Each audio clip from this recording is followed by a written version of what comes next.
While there were a handful of one-off Ferraris that came with a 4-seat configuration, it wasn't until about 1960 that Ferrari produced their first production 2+2, the 250 GTE. The 4-seat concept proved to be very popular, with about 1,000 GTEs sold, which at the time accounted for about 1/3 of Ferrari's 250 GT road-going cars. The tradition of 2+2 Ferraris has continued for over 60 years, with each new model evolving to modern times. The 456M GT has long been a desirable 2+2 Ferrari, offering the performance and power of the V12, accompanied by the practicality and versatility of the 2+2 configuration, all topped off with a timeless style that somehow manages to be elegant while subdued at the same time. In fact, when the 456 was unveiled in 1992, it was the second most powerful car to roll out of the Ferrari factory, right behind the F40.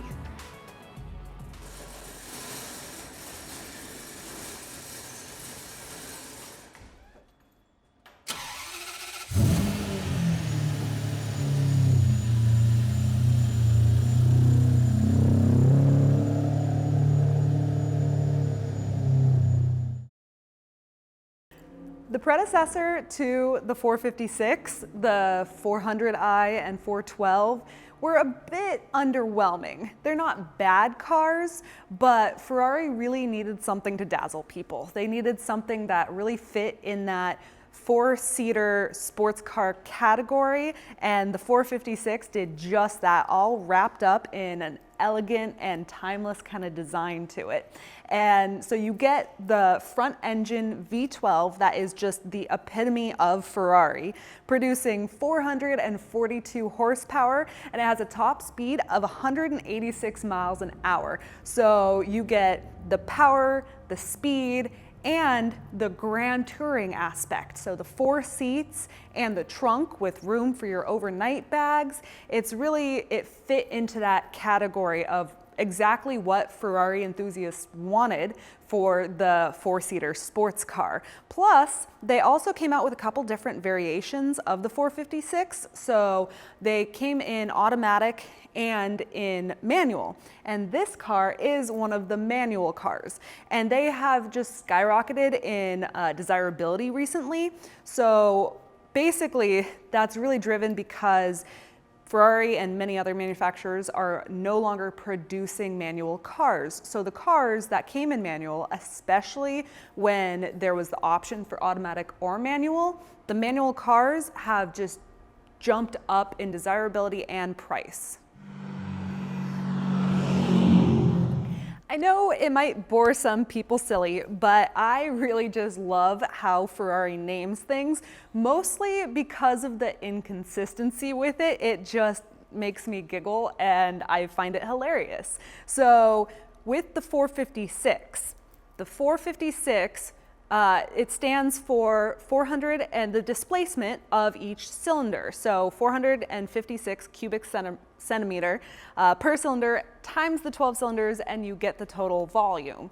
They did the same thing with the 412, but the successor to the 456, the 612, they changed it up. And so it's 6-liter, 12-cylinder, but in reality, the 612 is actually like 5.7 liters, but they just rounded it up. So they just went, close enough. And then for 456, this one is a MGT. So the M stands for modificata or modified. And the very first 456 was just the GT. Then they came out with the M, and they had some aerodynamic improvements, some cooling improvements, interior improvements to the seats and gauge layout, just a bunch of little things to make the car that much better, more comfortable, and just all around a better car. And one of the big things they did too, so obviously it's got the big engine in the front, which means it has a big hood. And it's a steel-bodied car, but you can't really have a steel hood. That would be way too heavy. So initially, the 456 had a composite material for the hood. But with the MGT, they changed it to carbon fiber, and it was the first production use of the carbon fiber hoods in the road-going Ferraris.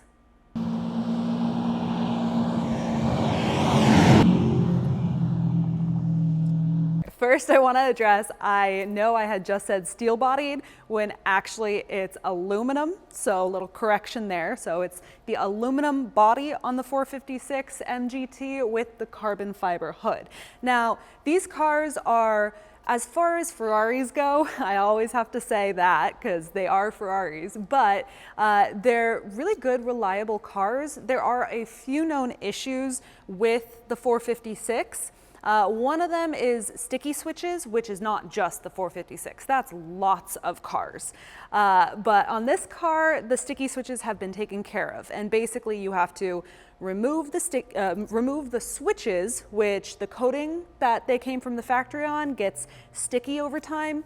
And then you have to have them stripped and then recoated and put all the little emblems back on the stickers. So it's a hassle, but once it's repaired, it will never need to be done again. So the fact that this car, it's already been done is great. Another thing to look out for in 456 in general is the windows. So they are one of the cars where when you open the door, the window goes down a little so that you can get in, and then you close it and the window goes back up. And the little motor that automatically pulls them down and up sometimes will stop working and it'll get stuck up and then you can't open your car door. And it's an expensive fix, but the good news with this car is it obviously does not have that problem. And then with other 456, this one, you don't have to worry about it because it's a 2001, so the later cars didn't have this issue. But with the early 456, they had bad valve guides. And basically, they got the valve guides from the 355, and they would basically not, they'd wear out and then cause oil to leak and burn oil through the tailpipe, so you'd get these big clouds of smoke. And it's a very expensive fix. But Ferrari realized their mistake, and unlike with the sticky switches, they actually decided to do something about it. So they changed it to the 360 valve guides, which don't have the same problem. So this is a car you'll never have to worry about the valve guides, but if you're in the market for a 456 and you're looking for an earlier edition, you probably want to make sure the valve guides have been done at some point because they are a weak spot in the car. There's just something awesome about getting in a manual Ferrari. The sitting down in the Connolly leather seats, everything covered in leather, and then having the gated shifter to clink through as you drive is always just an amazing experience. But the 456, because it's a Grand Tourer, it does have little extra bits of luxury to it. So it has the fully automatic seats where, you don't have to pull a lever and slide yourself forward. It has, when you pull the seat forward to put somebody or something in the back seat, the seat will flop forward and then move forward automatically a bit, so it gives you that extra room to get in the back. And I've had quite a few clients who buy the 456 because they have a family, and they say that they can put a baby seat in the back no problem, or their 4-year-old, 5-year-old fits perfectly fine back there. If you're, an average sized human, it might be a little cramped, but it's actually not as bad as some other models. So while I wouldn't want to put, 4 full-grown adults in here for a 5-hour drive to Vegas, it would be possible, just not that comfortable. But if you want to sit with your wife and 2 small children and one of them's in a baby seat, then that completely works, and there's the luggage space in the back for it as well. And so I always find it funny that Ferrari, sometime in the late 90s, realized that they could make a lot more money if they give their clients options to add into the cars. So this is a 2001, so it has the Daytona seat inserts, which were an option. You could do colored calipers, you could do the fender badges, you could do the matching luggage, and of course nowadays there's almost a endless option list you can add to cars. Back in the 90s, late 90s and early 2000s, it was kind of limited to just a few things like On 550s, you could have the diamond quilted rear parcel shelf, just a couple things like that. But Ferrari makes a huge margin, profit margin on their options. So when they started doing it, they realized they hit gold, and now their option lists are just astronomical. Before you even start your 456, you have to hit the disarm button on your little keychain. So you disarm the car, and the windows do roll down a little bit so that people can get in. It's part of the automatic function of the car. And then you can start your car. And if you don't do that, the car will not start. It's basically gonna act like it has a dead battery. You turn the key and nothing happens, and that's because the alarm disables the car.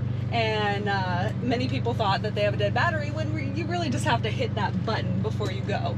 And then also the parking brake is on the left side. You think it might be in your way when it's engaged, but you engage it and then you can just press it back down so it's out of your way. So it can be on the side where you enter and exit without ever actually being in your way, which is really nice.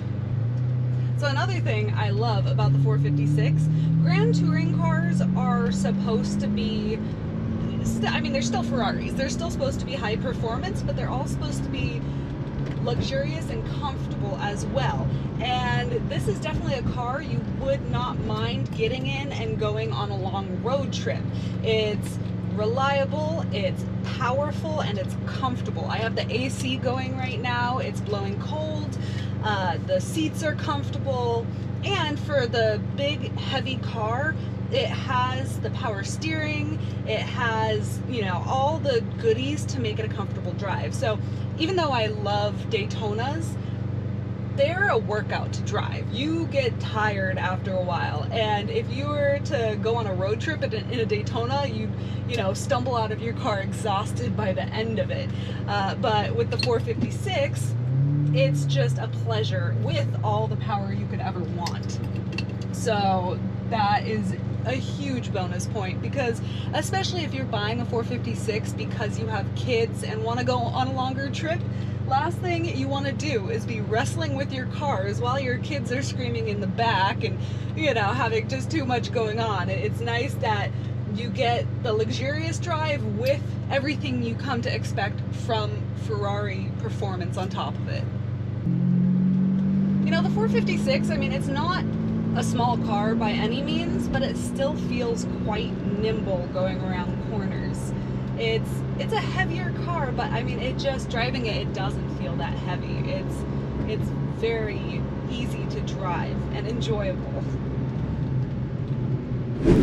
There were about 3,300 456 in total made, but only 688 of them were the MGT. And they've gone up a lot in price recently, but I can definitely see why. They're kind of a universal car. If you think about it, you got the sports car performance, but a much more subdued kind of look. It's still gonna turn heads and look elegant, but at the same time, it's not gonna catch the attention of cops like a red sports car would. So you get that nice mix of sports car without as many potential tickets. And you get the 4 seats, and you get the comfort, and it's all at a pretty decent price point too. I remember a day when you could buy a really nice 456 for sub 100, but I think more people have kind of realized what an amazing car it is. And so especially for the manual cars, and like this one, it's in excellent color combination, and it only has just over 11,000 miles. So they have appreciated a bit in value, but I predict they would hold value more than other cars, simply because, especially with the manual MGT, they only made 688 of them. So they're not making any more. And if you want the best of both worlds with the manual transmission, the 442 horsepower, and 4 seats, there's not many options that are better than this car. So I hope you guys have enjoyed this video. If you did, please like and subscribe and stay tuned, because we got a lot more coming very soon.